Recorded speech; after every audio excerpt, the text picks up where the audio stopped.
मां हिते मौजूदु आहियां ॾेहरकी जी मुस्लिम कॉलोनी में, जिथे केतिरनि ई महीननि खां वठी करे जेको गंदो गटरनि जो पाणी आहे ॾेहरकी टाउन इंतिज़ामिया जी नाअहली सबबु घिटियुनि में मोहल्लनि में चौराहनि में बीठल आहे।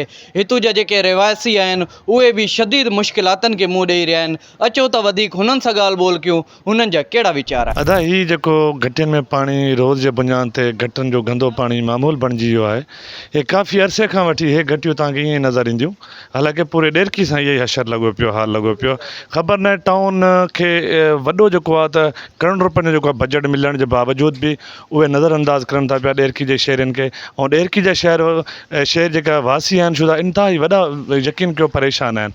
उहे काफ़ी मरतबा DC AC साहिब खे सभिनी खे मुतालबा कया आहिनि, पर उन्हनि जो मुतालबो वञण ताणी हिकु बि न पूरो थियो आहे। असां ख़ुदा गुज़ारिश कंदासीं, ख़ुदा इहो नोटिस वठी ॾेरकी ख़ूबसूरत शहर आहे, उन सां एतिरो ज़ुल्म न करो, उनखे साफ़ु सुथिरो रखियो वञे। अदा 4 करोड़ जो बजट आहे, लेकिन हिते जेको कॉलोनी में आहे तक़रीबन 6 महीना थियण वारा आहिनि। हिते पाणी कढण जे लाइ को बि अमलो न अचण जे लाइ न आहे तयारु। हिते असांजा नंढा ॿार जेको आहे स्कूल जे लाइ परेशान ऐं निमाज़ ते नथा वञी सघनि हिन पाणी जे करे। जेको चेयरमैन साहबु आहे उहो सिर्फ़ु अंदरि एसियुनि में वेही करे सकून वठे थो, बाक़ी हिते केरु आहे, केरु बाक़ी मालिकी कंदो। हिते जेको आहे त खूहो लॻल आहे, उनजे बावजूदु उहे त जेको आहे सॼो ॾींहुं हिते काचारियूं करनि था ऐं उन खां पोइ हुते 3-4 माण्हू हुते वेही वेठा आहिनि। हिते कंहिं क़िस्म जो उन्हनि खे ख़्यालु न आहे। हिते तक़रीबन 6-7 महीना थी विया आहिनि, हे पाणी कढण जे लाइ को तयारु बि न आहे। कॾो को आहे ईअं समय 5-6 महीना थी विया आहिनि।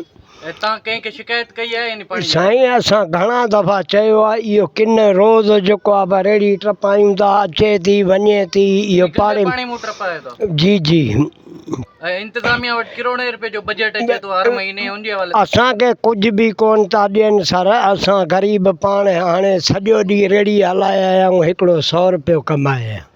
असांजा पंहिंजा बचड़ा परेशान आहिनि, असां पाण परेशान आहियूं।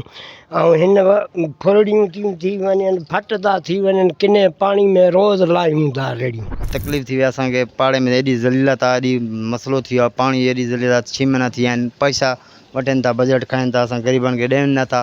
हे ज़ुल्म असांखे, निमाज़ ते वञूं था, अज़ाब आहे पाणी जे लाइ। मसइलो ॾाढो ॾुखियो थी वियो आहे। हाणे छा करणु खपे? हिन खे अपील आहे का गवर्नमेंट खे असां सां मदद थी वञे, कुर्ब करनि, रिक्वेस्ट आहे।